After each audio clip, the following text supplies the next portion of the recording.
Assalamualaikum warahmatullahi wabarakatuh. Kali ini kita akan membahas Intan Pariwara kelas 12 bab pertumbuhan dan perkembangan uji kompetensi 3. Mari kita simak bersama-sama. Nomor 1, hasil percobaan berikut yang menunjukkan data kuantitatif. Kalau data kuantitatif berarti data yang bisa diukur menggunakan alat ukur tertentu. Nah, di sini yang termasuk kuantitatif adalah yang B. Tinggi batang tanaman tomat bertambah 4 cm. Jadi di sini menggunakan alat ukur berupa penggaris. Nomor 1, perhatikan komponen-komponen dalam menyusun laporan berikut. Komponen yang dituliskan di dalam unsur pendahuluan terdapat pada angka. Kalau pendahuluan berarti ada di bab 1. Di bab 1 itu selain pendahuluan itu ada tujuan penelitian, kemudian ada juga manfaat penelitian, dan ada latar belakang penelitian. Jadi jawabannya di sini 1, 2, 3 A. Nomor 3, Dedi dan teman-temannya melakukan percobaan mengenai pengaruh volume air terhadap pertumbuhan dan perkembangan tanaman kacang hijau. Variabel bebas dalam percobaan tersebut adalah, ingat ya, variabel kan ada 3, bebas, kontrol, kemudian terikat atau respon. Nah, untuk variabel bebas itu biasanya ada di bagian judul atau tujuan percobaan. Di sini kita lihat pengaruh volume air terhadap pertumbuhan dan perkembangan air. Nah, berarti dalam percobaan ini yang dibuat berbeda-beda itu adalah volume air. Jadi variabel bebasnya adalah yang E, volume air.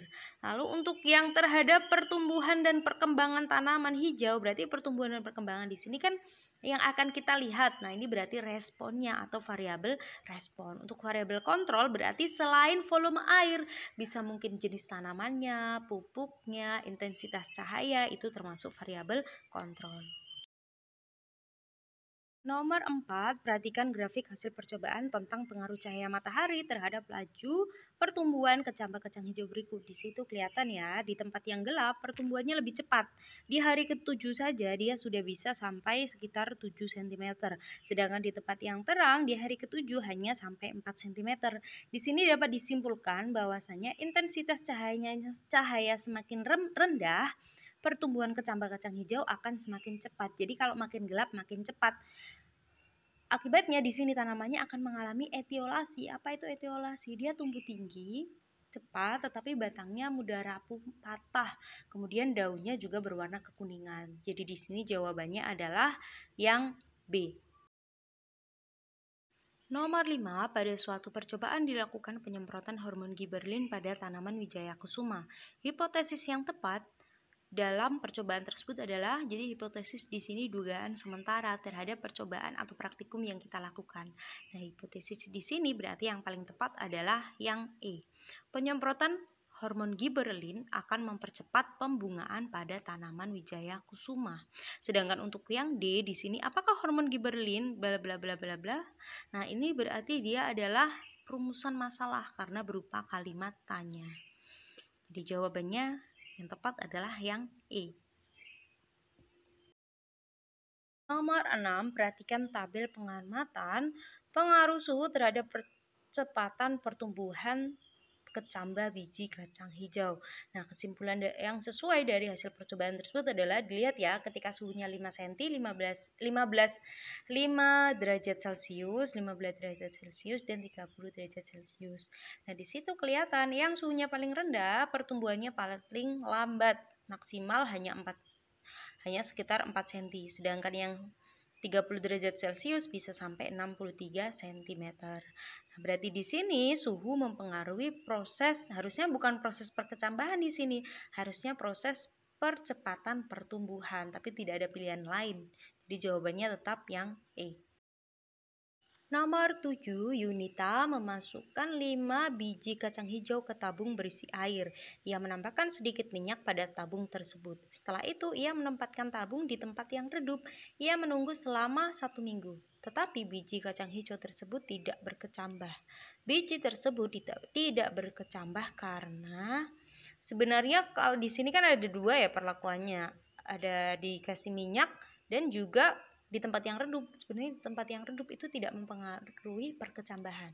Buktinya biasanya kalau kalian menanam biasanya kacang hijau, meskipun di tempat yang gelap tetap bisa berkecambah, tapi mungkin mengalami etiolasi. Sedangkan di sini tidak berkecambah sama sekali, berarti ini efek yang ditimbulkan dari minyaknya. Kenapa bisa minyak? Karena adanya minyak di sini akan menghambat oksigen yang masuk ke dalam biji. Jadi jawabannya adalah yang C, tidak mendapatkan oksigen. Nomor 8, Diana melakukan percobaan tentang pengaruh dosis pupuk organik terhadap pertumbuhan tanaman jagung. Diana membuat beberapa kelompok percobaan sebagai berikut. Pot 1 diberi pupuk sebanyak 100 gram, pot 2 200 gram, pot 3 300 gram. Diana melakukan penyiraman pada tanaman jagung secara rutin dengan intensitas yang sama. Variabel terikat dalam percobaan yang dilakukan adalah, di sini kelihatan ya, kalau variabel bebasnya berarti adalah jumlah pupuknya karena ada keterangannya di sini 100, 200, 300. Untuk variabel kontrolnya di sini adalah penyiramannya, airnya sama, kemudian intensitas cahayanya juga sama. Lalu variabel terikatnya atau responnya apa? Respon yang dihasilkan dari perlakuan seperti yang dilakukan Diana. Hasilnya adalah yang bisa dilihat, pertumbuhan tanaman jagung. Jawabannya yang E. Nomor 9, Sinta melakukan percobaan tentang pertumbuhan kecambah kacang hijau yang diberi intensitas cahaya berbeda. Berdasarkan hasil percobaan Sinta, kecambah kacang hijau yang ditempatkan di tempat gelap memiliki rata-rata pertambahan tinggi lebih besar jika dibandingkan dengan kecambah kacang hijau yang ditempatkan di tempat terang. Perbedaan pertumbuhan pada kecambah kacang hijau dengan perlakuan tersebut menunjukkan, nah berarti kalau di tempat yang gelap tingginya lebih besar, lebih tinggi, sedangkan terang lebih lambat. Nah, ini karena cahaya itu bisa menghambat fungsi hormon pada tanaman. Hormon apa kira-kira yang dihambat? Hormon auksin. Jawabannya yang D. Nomor 10, biji kacang merah direndam dalam air selama 24 jam, lalu diletakkan di permukaan kapas basah pada gelas beker. Beberapa hari kemudian, biji mengalami perkecambahan. Air pada perkecambahan biji tersebut berfungsi untuk, sebenarnya tadi air yang masuk ke dalam biji melalui proses imbibisi itu berguna untuk mengaktifkan hormon giberelin. Nah, hormon giberelin kemudian akan merangsang aktifnya enzim-enzim hidrolisis. Nah, enzim hidrolisis ini digunakan untuk metabolisme pada biji tersebut sehingga bijinya bisa melakukan perkecambahan. Nah, tapi di sini yang ada justru hormonnya hormon sitokinin dan hormon auksin. Jadi bukan ya. Jadi di sini jawabannya yang paling mendekati adalah yang E. Merangsang metabolisme embrio dalam biji untuk tumbuh.